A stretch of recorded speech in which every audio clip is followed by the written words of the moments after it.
Hello everyone, আসসালামু আলাইকুম। ওইস কিচেনের পক্ষ থেকে চলে আসলাম এবং সকলকে জানাচ্ছি স্বাগতম।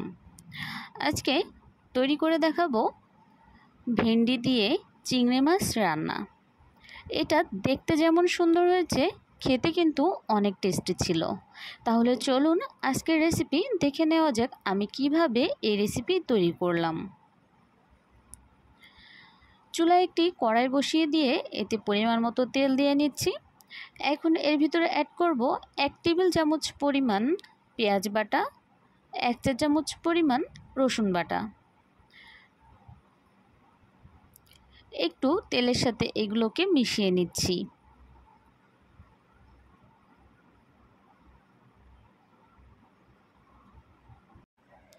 দিয়ে দিচ্ছি 1 চা চামচ কাঁচা মরিচ বাটা, হাফ চা চামচ সাদা সরিষা বাটা আর 1 চা চামচ কাজু বাদাম বাটা।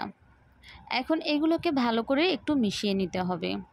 আমি যেহেতু এখানে সাদা সরিষা ব্যবহার করেছি, সেক্ষেত্রে একটু তিতা লাগতেই পারে।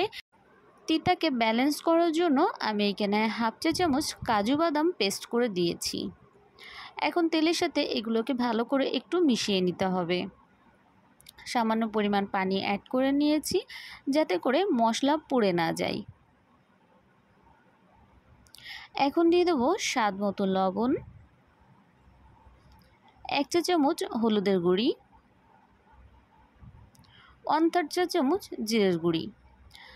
আবারও খুব ভালো করে এগুলোকে মেখে নিতে হবে।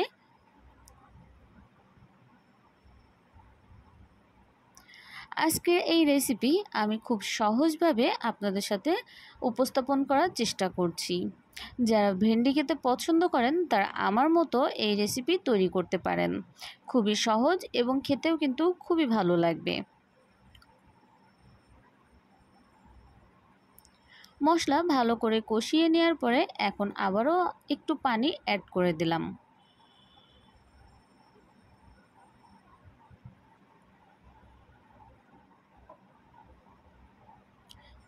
এখানে চিংড়ি মাছ নিয়েছি 6 থেকে 7 পিস। আমি এগুলোকে আগে থেকে লবণ হলুদ দিয়ে ভালো করে ভেজে নিয়েছি। এখন দিয়ে দেবো মশলার ভিতরে। আমি আগে মশলা দিয়ে ভালো করে চিংড়ি মাছটাকে একটু কষিয়ে নেব, যাতে করে চিংড়ি মাছের মধ্যে লবণ ঢুকতে পারে এবং মশলার একটি ফ্লেভার যেন ভালোভাবে পাওয়া যায়। আর চিংড়ি মাছ যেহেতু ভাঙবে না, এজন্য আমি আরও মশলার সাথে এটাকে ইউজ করছি। ভালো করে মিশিয়ে নেওয়া হয়ে গেলে এখন এর ভিতরে দিয়ে দেব ভেন্ডি এবং আলু। আমি ভেন্ডি আর আলু ভালো করে ধুয়ে নিয়েছি আর ভেন্ডিগুলোকে একটু লম্বা করে কেটে নিয়েছি। এগুলোকে ভালো করে এবার কষিয়ে নিব। ঢেঁড়স কিন্তু অনেক উপকারী একটি সবজি। আমরা অনেকেই এর উপকারিতা সম্পর্কে জানি না। এই ধরুন কোলেস্টেরল কমাতে সাহায্য করে, এছাড়াও ভ্রূণ তৈরিতেও সাহায্য করে, অর্থাৎ গর্ভ অবস্থায় মিসক্যারেজ হওয়া প্রতিরোধ করে, ত্বকের বিষাক্ত পদার্থ বের করে ফেলে এবং ব্রণ কমাতে সাহায্য করে। চুলের যত্নে ঢেঁড়স কিন্তু খুবই উপকারী। এছাড়াও রয়েছে চোখ ভালো রাখে, হজমের সহায়তা করে, আরও অনেক কিছু। এতে পটাশিয়াম, ম্যাগনেসিয়াম, ম্যাঙ্গানিজ, অ্যান্টিঅক্সিডেন্ট, উচ্চমাত্রায় ভিটামিন সি রয়েছে, যা রোগ প্রতিরোধ ক্ষমতাতে আমাদের সাহায্য করতে পারে। এছাড়া যাদের শ্বাসকষ্ট রয়েছে তারা এই ঢেঁড়স অনায়াসে খেতে পারেন। এতে থাকা ভিটামিন আপনার শ্বাসকষ্ট প্রতিরোধ করবে। যাই হোক, ভালো করে কষিয়ে নিলাম। এখন দিয়ে দিচ্ছি ঝোলের পানি। ঝোলের পানি দেওয়া হয়ে গেলে আমি এটাকে ঢেকে রাখবো সেদ্ধ হওয়া পর্যন্ত।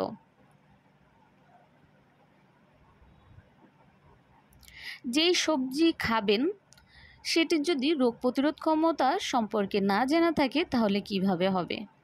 এটা জেনে রাখা ভালো যে কোন সবজিতে কী পরিমাণ ভিটামিন থাকে বা কি পরিমাণ উপাদান এইগুলোর মধ্যেও বিদ্যমান থাকে। এইগুলো জানা থাকলে খেতে কিন্তু আরও বেশি আগ্রহী হবেন।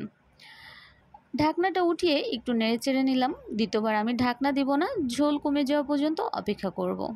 ঝোল কিন্তু শুকিয়ে এসেছে। এ পর্যায়ে আমি আর বেশি এটাকে রান্না করে নিব না। এখন পরিবেশনের জন্য চুলাটা অফ করে দেব। তৈরি হয়ে গেল ঢেঁড়স বা ভেন্ডি দিয়ে চিংড়ি মাছ রান্না। আজকের এই রেসিপি আপনাদের কাছে কেমন লাগলো আমাকে কমেন্ট করে জানাবেন। আর যারা আমার চ্যানেলে নতুন আছেন তাদেরকে আমি স্বাগত জানাচ্ছি। আর যারা এখনও আমার চ্যানেলটি সাবস্ক্রাইব করেনি তাদের কাছে আমার অনেক অনেক অনুরোধ থাকবে চ্যানেলটি সাবস্ক্রাইব করে পাশে থাকার জন্য। আজকের আয়োজন এখানেই শেষ করছি। দেখা হবে আগামী পর্বে। আল্লাহ হাফিজ।